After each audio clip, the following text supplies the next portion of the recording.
Good afternoon. For this week's assignment, I chose to look at three articles associated with the early American Republic and specifically concerning the compilation and ratification of the Constitution. The first article that I looked at this week is titled "The Anti-Federalist Toughest Challenge" by George William Van Cleve. Van Cleve in this article relies primarily on primary source material such as Federalist Papers, personal correspondence, proceedings of state assemblies, and secondary sources, newspapers, scholarly journals, and of course a number of different books. He examines the ratification of the Constitution and its connection with the Anti-Federalist through the apparent absence of widespread opposition to Article 1, Section 10, which, among other things, addresses the issuance of paper money and debt relief. Van Cleve, in the body of his article, quotes quite a bit or draws upon Charles Beard quite a bit. Beard making the argument that the Article 10 was in fact central to the ratification process, that the process itself was illegitimate and unrepresentative. Pauline Maier is another author that Van Cleve draws upon quite a bit. She shares Beard's assertions and goes on to characterize those in favor of ratification, consisting primarily of city residents, commercial interest, and large federal creditors. Van Cleve then characterizes anti-federalism as being primarily concerned with local matters and state sovereignty, which I think is not surprising, as well as communication and consensual domestic governance. In conclusion, Van Cleve argues that Beard's assertion that the process of ratification was not, in fact, hijacked by elitists, but in fact, the Anti-Federalist had greater concerns beyond that of Article 1, Section 10 in terms of the Constitution. The second article is "The Dutch Crisis of 1787, American Foreign Policy and the Constitution" by Robert W. Smith. Again, a great deal of primary source material exemplified by personal diaries, personal papers, personal correspondence, secondary sources consisting of, again, a number of different scholarly journals and narratives.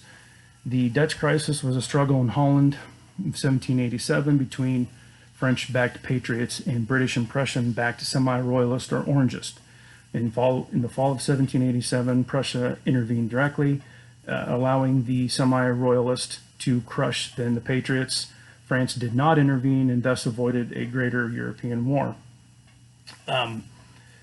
Smith notes that many of the congressional or constitutional delegates viewed clear parallels between the Dutch Confederate Republic and the infantile American Republic, in that they were Confederation or Republican governments surrounded by very powerful monarchies. He goes on to note that in the process of composing the Constitution, the Americans then viewed this particular crisis, and the question became how the new Constitution could provide a framework for which the implementation of foreign policy could be exercised. His conclusion is that the argument is of this example, more than any other such contemporary world event, influenced Americans in their constitutional development.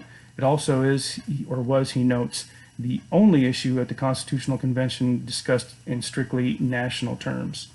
He also goes on to note that the Holland crisis demonstrated to Americans that themselves, such as Holland being a republic with greater economic power in relation to military power, that their position of neutrality as a component of the new government's foreign policy was in fact vindicated, and that it also served to illustrate to the young republic how an ineffective and weak government of this ilk could quickly and completely disintegrate. Third and final article is "Making Constitutional Meaning: The Removal Debate and the Birth of Constitutional Essentialism" by George Kniepp. Again, a lot of primary source material emanating from personal papers, personal correspondence, and diaries, as well as the Constitution itself, and a number of secondary sources, which, interestingly enough, he relies more so on law reviews and journals as opposed to history journals, which kind of gives the article a little bit of a different feeling to it, as opposed to being just a strictly historical article. Kniepp is looking at the first congressional session debates over constitutional textual interpretation through examination of the removal debate. The removal debate was sparked, of course, by Madison's proposal for the new president to have the power to, or responsibility to, not only submit names for Senate approval for, in this case, a Secretary of Foreign Affairs, but then also have the power then to remove said officer at his or her convenience. As I said, this sparked a wider debate on constitutional interpretation. Niepp goes on to talk about that construction and ratification of the new Constitution was only the beginning. Now the new government had not only to determine the mechanisms within the framework of the new governing charter, but how precisely the text would be interpreted and therefore applied. In conclusion, Niepp talks about the question of who could remove an executive branch secretary was confounded by the, quote, consequences of first justifying why anybody at all could remove someone from a secretary position, close quote.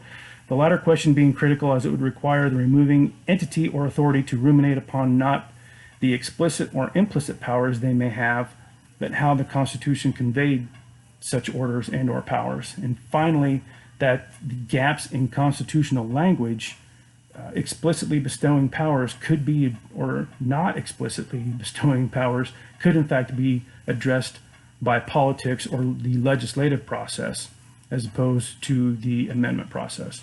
Thank you.